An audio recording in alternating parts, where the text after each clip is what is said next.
Thanks very much for joining, and thank you to the panelists as well. So today's session is on tokenization, the stablecoin unlock, and we'll get started. I think one of the biggest things is over the last year, tokenization has become one of the hot topics in this space. And I think it would be really interesting, maybe starting with you, Sherry, why does tokenization exist? Because one of the things that we've spoken about is just because you can tokenize something doesn't mean you should. Yes. Can you just unpack that a little bit more for us?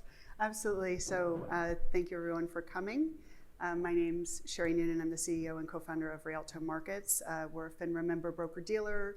We operate an alternative trading system in the US, and we've been working with tokenization since 2020 when we got the mandate to be able to work in digital securities, which are blockchain-based securities.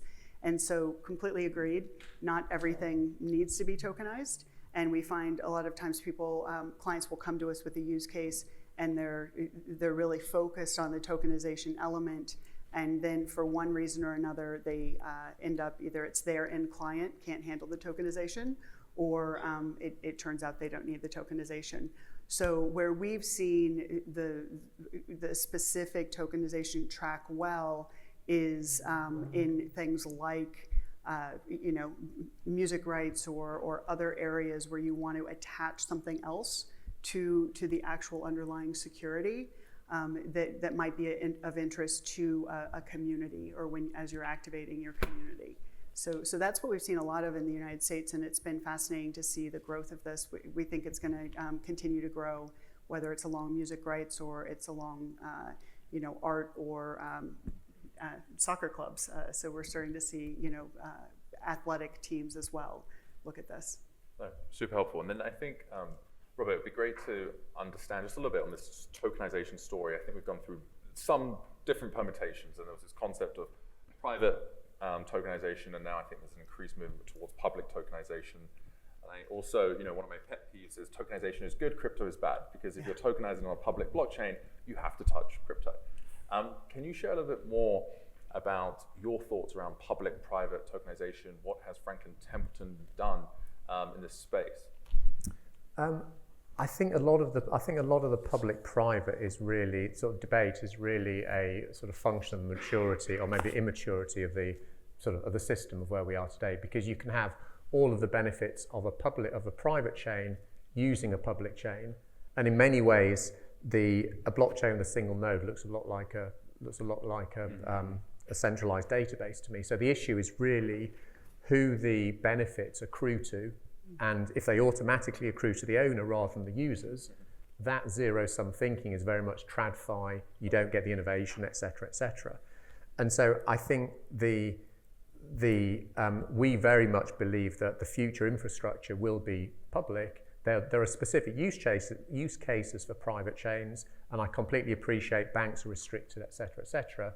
But I think in the same way that tokenization focuses on the product, when we think about public and private, we focus almost on the wrong things and we're solving the wrong problems. So public all the way, private has a place.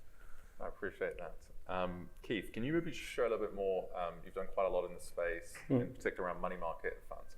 Can you just diving deep into that one use case of money market funds? Why do tokenized money market funds need to exist when we have money market funds? Yeah, I think maybe from the Archax perspective, at least, we've quite a broad business, but a lot of our functionality is actually in making connectivity between TradFi and this regulatory journey into a blockchain environment. Money market funds really were, just an extension of the fact that that's where the demand was. So we've got distribution agreements with a number of asset managers. In theory, we can have 100 different type of tokenized fund products tomorrow if we want to. It's just that we're obviously revenue driven, so we look for the outcome for that. But in essence, it's we're in this kind of hybrid world of like earlier panels talked about, yield bearing stablecoins, which cannot exist currently based on regulatory framework. But so people have to find this middle ground, and what we found quite useful in terms of money market funds is that it's a very defined regulatory journey that you can go on it, and then because we run a crypto exchange, we can allow people to trade money market fund against other type of instruments. So like, 'cause we're all ultimately aiming for money not to be dead, which is money that's earning no interest or that. Whereas if we can reach an environment, which we can't do at the moment based on regulation, where the money that you hold is constantly earning, it's just a much better environment for the whole world if we can achieve that. Appreciate that, thank you. And then Morgan, you kind of have a unique lens, and there's been quite a few announcements of different groups tokenizing on AVAX as a blockchain. Can you give us a sense of like the verticals that you're seeing, and maybe some of the recent announcements, and critically, why? Yeah, that's a good question. So we're seeing, Sherry mentioned music rights. We're seeing really kind of like the whole spectrum in terms of different issuers kind of looking to tokenize a whole host of different types of assets. And I would say, to your point earlier, tokenization is definitely not a new concept, but I think, we believe distinctly this time is different because of a variety of different macro factors, including things like, you had 2 years ago, rates in the real world going up and the pure value prop for just on-chain DeFi going down, and therefore a lot of capital flowing off-chain and really creating the need to bring real yield and real world assets on-chain so that crypto native users and then ultimately others could benefit from that. We also had the advent of DeFi, which showed that you can now have greater utility to these tokenized assets beyond just kind of issuance and potential trading. And then you had kind of major Wall Street firms touting the future as tokenization and not just saying things, but doing things. And obviously there's sampling up here. So in terms of kind of thematically what we're seeing, I would say it's really kind of in two different sides of the liquidity spectrum. On the one end, we're seeing a lot of interest in the tokenization of cash and cash equivalents. So obviously stablecoins, wholesale CBDCs, tokenized deposits, yield-bearing stablecoins, and then everyone launching money market funds. And a lot of those launching money market funds are kind of looking at the native USDC and USDT that's on chain, that's not bearing yield, and hoping to target more crypto natives in that kind of initial go-to-market. On the other end of the spectrum, we're seeing a lot of alternative asset managers looking at the tokenization of alternative assets, including things like private equity, real estate, credit, and infrastructure. And the idea there being that that's an asset class that's the least kind of standardized and the most opaque, and therefore the one that can stand to benefit the most in the first instance, not just from fund tokenization, but by putting and applying smart contract logic to as much of the end-to-end asset management lifecycle on chain. That's really where you get kind of the efficiencies and cost savings that everyone talks about to make lower investment minimums economically viable for asset issuers. So really kind of, this dichotomy, the latter much more focused on, I would say, accredited investors and off-chain capital. But I don't necessarily think those two are mutually exclusive either. Maybe Sean, just maybe asking the same question as well. One of the things I've learned from you is just the breadth of tokenization, in particular around what you call cultural assets. Can you give just some examples of things that Republic has tokenized? And then again, the same question, why? What are the benefits? Okay. So I'm going to cover one example specifically. And first, so Republic is a global investment platform that unlocks private assets for institutional and specifically also retail investors. And if you go to republic.com right now, you scroll down, you look at live investments, which you can invest in right now. You'll see you have the ability to invest in Watford.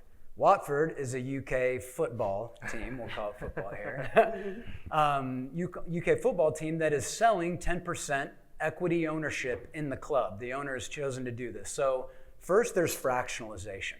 And Republic, one of the things that's unique about us is our licenses that allow, again, global investors to invest in this and become an owner in Watford. So that's great. But why tokenization, and why do we think this is such a big deal about this? Distribution can be such a hard thing with financial assets, especially when they're tokenized and it's difficult to interact with wallets, et cetera. We think the value of the actual asset can get people over the hurdles of the actual dealing with wallets and self-custodied and seed phrases because they really want to be owners in this football club. And also now they also get the additional benefit, which they don't know about yet, of the assets being in the form of a blockchain token in their self-custodied wallet. So today you're like, okay, why? Cool, you can trade it 24/7, 365 at some point when it unlocks.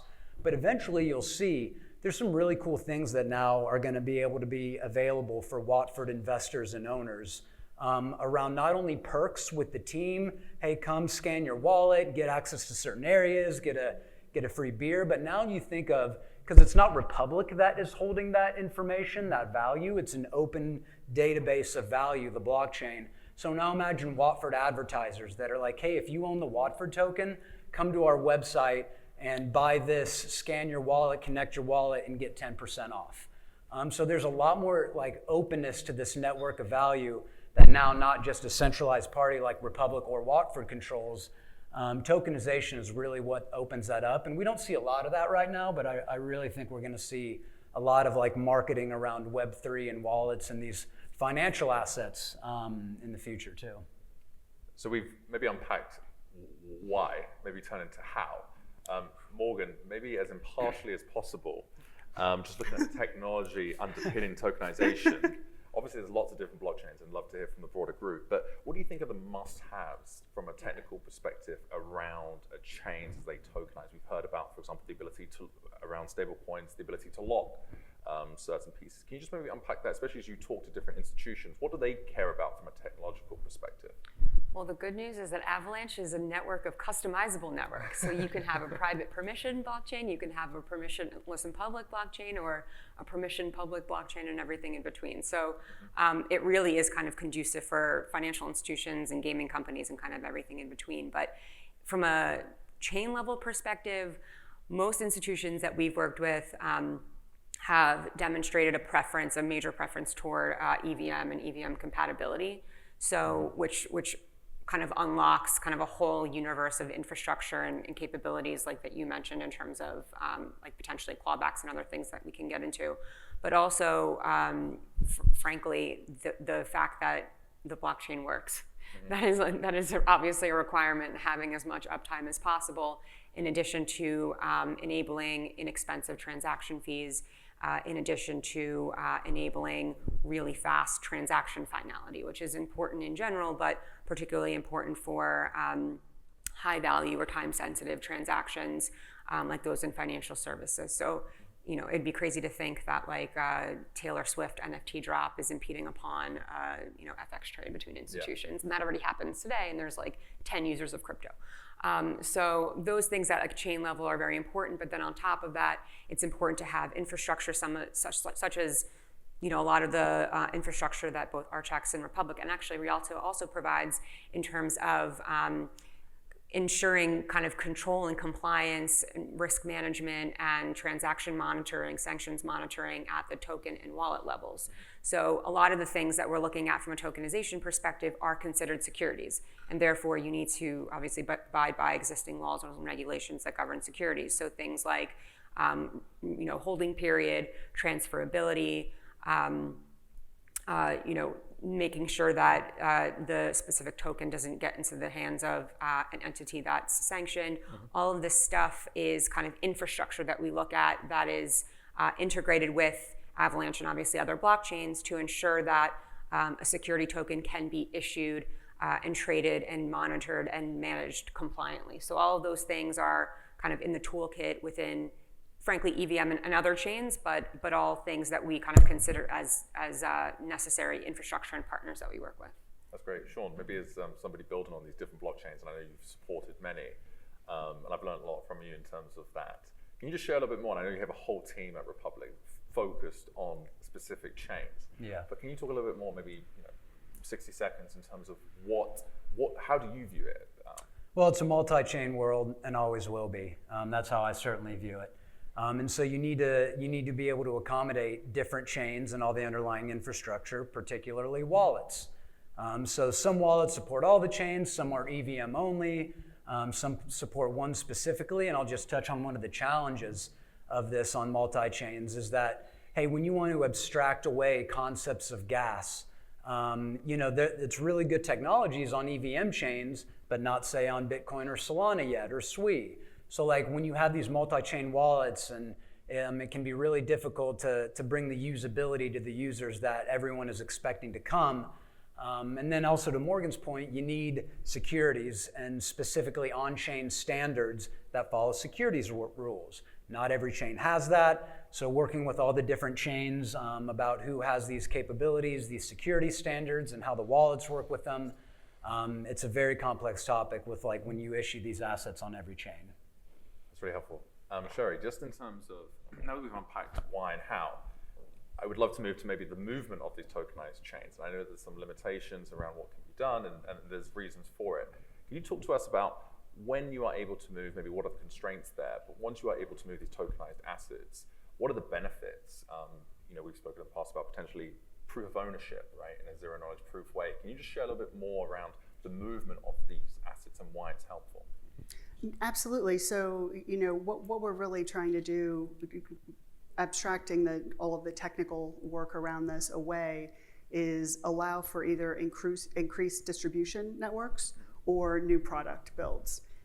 We focus on private markets, and so we're finding that as we build out the ecosystem more and as things are able to move further, you can build out and facilitate investors that may not be able to have access to certain assets to gain access, or the build of completely new products and customized products in the future. I think we're still in very early days of that, and it's just developing now. But that's what we're seeing from our seat.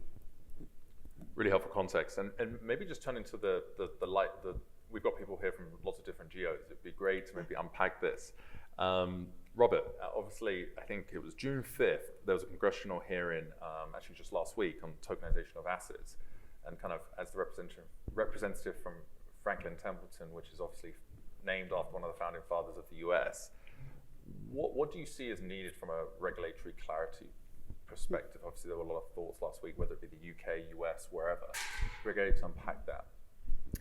Wow, that's a real zinger.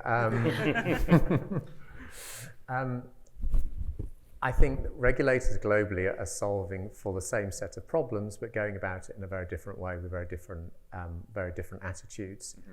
I think it's easier to point out maybe what's not going right than rather what's going well. So, for instance, in the UK, only allowing a very limited number of participants into the sandbox seems to me personally, maybe not the official view, seems to me personally quite short-sighted, as that technology and perspective isn't being brought in. The incumbents have a vested interest in not changing, being human nature. Mm-hmm. And I think the second part of regulation, there's almost a regulatory competition going on. So if you see what's happening obviously in Switzerland, Singapore, Hong Kong, etc., they are approaching regulation in a much more coordinated, focused way. And I think you can't stop the pace of progression. You can't put the technology in a box. And where you'll see the world going is the money and the activity flowing to those jurisdictions which are not necessarily friendly, but which facilitate kind of moving the ball up the field.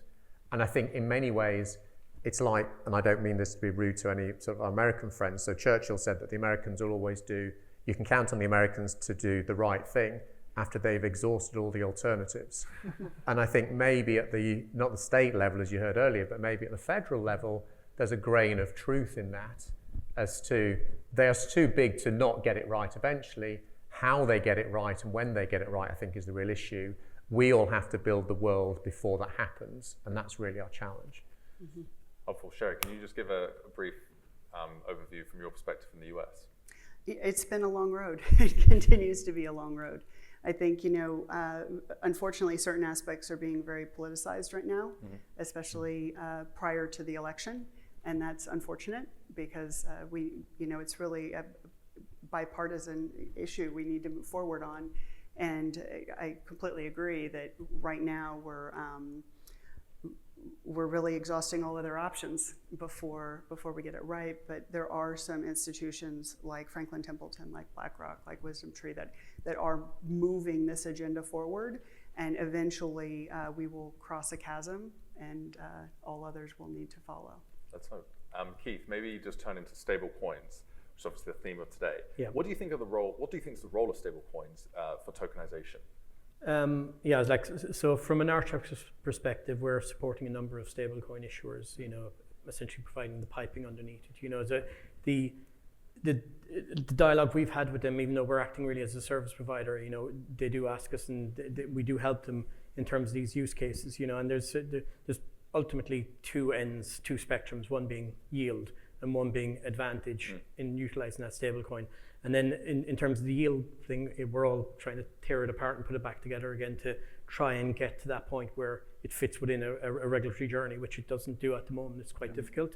And then on the other side, you know, we speak to providers of services that, you know, are open, you know, to work with stablecoin sponsors to give certain advantages for utility on that side. So we're still in very early stages. Stablecoins are like the best use case we have at the moment, and they exist and they're doing lots of interesting things. But when we're more in the kind of real world, so we're kind of adapting that into and those are the two vectors I've seen from the number of stablecoin sponsors that we're supporting.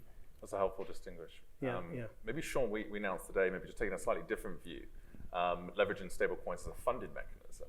We announced today a partnership for exactly that. So can you just share why? Yeah, great partnership to announce with Zero Hash. So going forward, Republic is going to be able to accept stablecoins as a form of payment for investments. So any investment you make on the platform, you're going to be able to utilize stablecoins from anywhere in the world. That's allowed, that's legal. And we're utilizing Zero Hash for that. And someone said it earlier, like instant movement of zeros and ones has been done for a long time, but all of the surrounding services, AML, et cetera, ledgers, reconciliation, et cetera, moving in between fiat, different stable coins. These are things that Republic A doesn't want to do, can't do because of regulations as a broker dealer. And so we rely on partners like Zero Hash to be able to enable this type of thing. And look, still instant settlement, especially from anywhere in the world, is so important when we accept investors from anywhere in the world. And everyone knows in payments, like try and accept the form of payment exactly how the investor or the customer is holding it today, versus having to switch in between forms of payment. So stablecoin acceptance, you see how many stablecoins exist in the world. They want to make an investment. Hey, I've got some stablecoins. Very easy to invest now on the Republic platform using you guys. So it's a really powerful form of payment for digital assets like we're doing. Robert, not to be outdone, we announced our partnership last week. Same question to you. What's the role? What's the need? Is it like Sean said, it's the unlock, one of the value props of tokenization is the ability to move these things 24/7. This payment rail allows you to do so. Can you just unpack that a little bit? Sure. I think so. Our objective with our sort of partnership was to make it easy for investors to use the proceeds from selling Benji, which is our sort of exclusively on-chain money market fund, to go into USDC, or, and this to Keith's point earlier, moving in the other direction for USDC holders to be able to convert and diversify into a regulated 40 Act fund and earn interest on that. And so really what we wanted to do was give people choices and make the system more efficient. I think what's going on in the background, in the sort of bigger picture, is there's almost a sort of separation or delamination of the functions of money, which have previously been combined.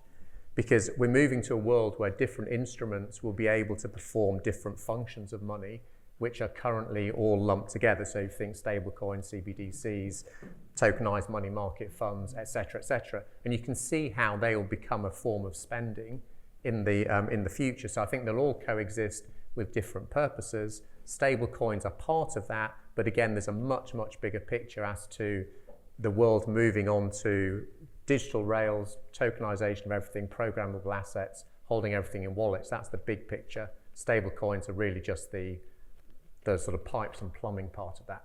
I think one important point to mention on there is it's not really sexy talking about collateral, but really collateral underpins our entire ecosystem. And when you start to think about the programmability of collateral, the role of stablecoins and the issuance of stablecoins to settle across digital assets and traditional assets that are held together, I think we should all focus on the role and the initiatives that the custodians are making, because that was what's going to drive things forward. We approach it from the product perspective and look at adoption of product. It's the infrastructure creation which is going to unlock all of those product possibilities, and that will push the world forward. Sherry, just very quickly, we've spoken a lot about on-ramping. One of the things that you spoke to me about was, for example, just at a high level was around, for example, the payout of dividends and other mechanisms. Can you talk just very briefly about the power of stablecoins for potential payout mechanisms? Absolutely. So one of the use cases we've been working through is an issuer platform that came to us, has an overseas business right now, opening a business in the United States, and we really need to figure out monthly dividend payments and how to do that in a cost-effective way for very small denominations. Their average issuance is $50, $100. So it's really retail level, very small payments, and how do you do that in a cost-effective way? And so this is one of the use cases that I think is really powerful, because traditional rails, it's too cost prohibitive to do small payments like that at the intervals that they are looking to do them. So I find that to be a really fascinating way to move certain products on chain, and the clients may not even know, the investors may not even know it's an on-chain process. They just know that they're receiving payments into their accounts. Really helpful. And then maybe just dovetailing on the point of programmability, Morgan, can you just maybe share a little bit, because obviously there's USDC.AVAX and then AVAX as a chain. Can you just share, is there any connectivity between the two? And as you think about stablecoins maybe more generally, how do you think about the role of stablecoins more generally in terms of tokenization? So I think people kind of forget, or they take for granted, that stablecoins are tokenized cash. So it's not only the kind of first killer use case for blockchain and crypto, but it's the first killer use case for tokenization. And so I think to Sherry's point, in terms of the benefits, I mean, yeah, it's one thing to tokenize a fund, but again, to the extent we can enable more and more of the asset management lifecycle to be on chain, to be enabled and kind of processed via smart contract logic, and have automated fund disbursements and all of these things that we're kind of talking about in terms of adding greater utility, like that's ultimately what we want to get to, and then be able to cultivate demand through, again, Sherry mentioned almost like account abstraction and obfuscation of like the crypto experience. At the end of the day, I mean, investors shouldn't know or shouldn't care that they're, that they're on chain or that they're investing in a tokenized asset. It's just that they should now be kind of excited about that they can access something at an affordably low minimum that they couldn't access before. And the blockchain and tokenization is just an enabler, and stablecoins are an enabler to be able to access that investment and to be able to kind of reap the benefits of that investment with potentially greater utility that they couldn't access via traditional rails. Those are all things that at least I'm excited about, and that we're all kind of collectively working toward, I think, as an industry. Helpful. So we've gone through the entire life cycle of tokenization. Maybe just very quickly, 30 seconds each. What's next in tokenization? So maybe, Robert, I'll put you on the spot first, since you're in that lucky position. I think it's an opening of the minds of the traditional industry as to what is possible using the technology. So I think the Bitcoin ETFs, the significance of them really was legitimizing the technology. And I think everything that we've all been talking about in this room for years and have known, that will start to become more accepted and more mainstream. So from our perspective, it's really, we focus on private markets again, and what I really see coming is similar to what happened in public equity markets from, call it I won't go back to the 60s, but the 80s, the 90s to today, where there's just a much lower friction point in terms of getting in. The cost has come down just drastically, and access has opened up.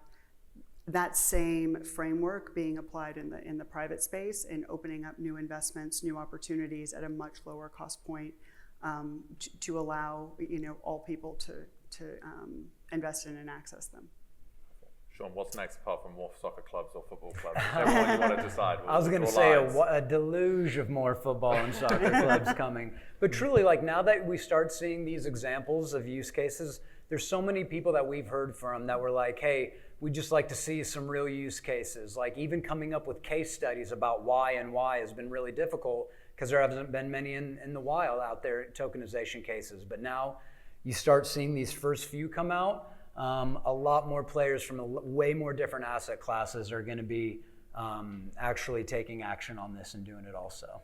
Could I just add something to that point? I think what this is going to change is how, from a retail investor point of view, how we view a portfolio. So instead of it just being something that is relevant to me beyond my retirement that I'm not emotionally engaged with at all, cultural assets and emotionally relevant engaging assets will change the way a portfolio will be, or your wallet will be something relevant to your daily life and help you live it, as opposed to something that's dull and boring. So it becomes integrated into your life. Including financial gain. Correct. Can I add something? Absolutely. I'm breaking up the whole. So I apologize, Sorry. but you inspired me. So one thing I normally mention up front is, a big shift is this isn't about tokenizing a shiny object. This is about the underlying investment and making the underlying investment operationally feasible and fractionalized to a point in a cost-effective way to allow many more people to invest in it.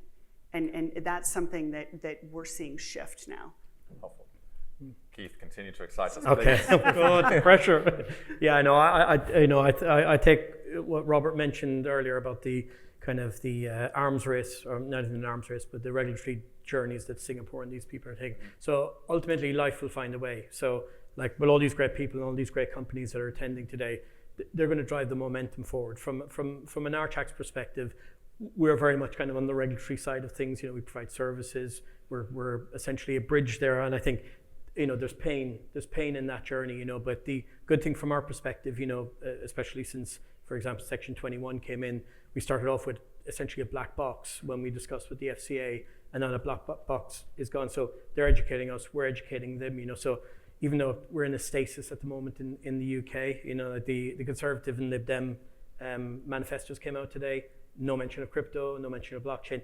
In inference, but no mention of the word. So we can expect the same from Labour. So there's tough times ahead, but the world is moving, and we're moving with it. So the FCA have come from nowhere to really, it's just been very impressive to see what's happened. Unfortunately, we're in an election period now, and we'll have to deal with it. But yeah, it's super positive, super exciting, but problem, the speed bumps as always. Yeah. And Morgan, what part of the world excites you?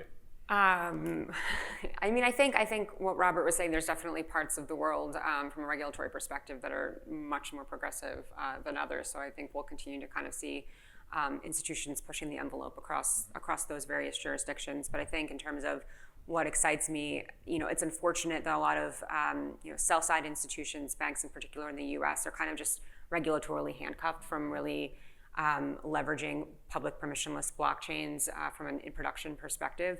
But that said, a lot of the buy side, the asset managers are able to be much more nimble and are really the ones kind of forging ahead from a public permissionless infrastructure perspective. So I think looking ahead, we'll see a lot more on that front from them, and not just issuance, but real integration to the extent possible with on-chain communities within kind of institutional DeFi. So I'd say stay tuned on that front.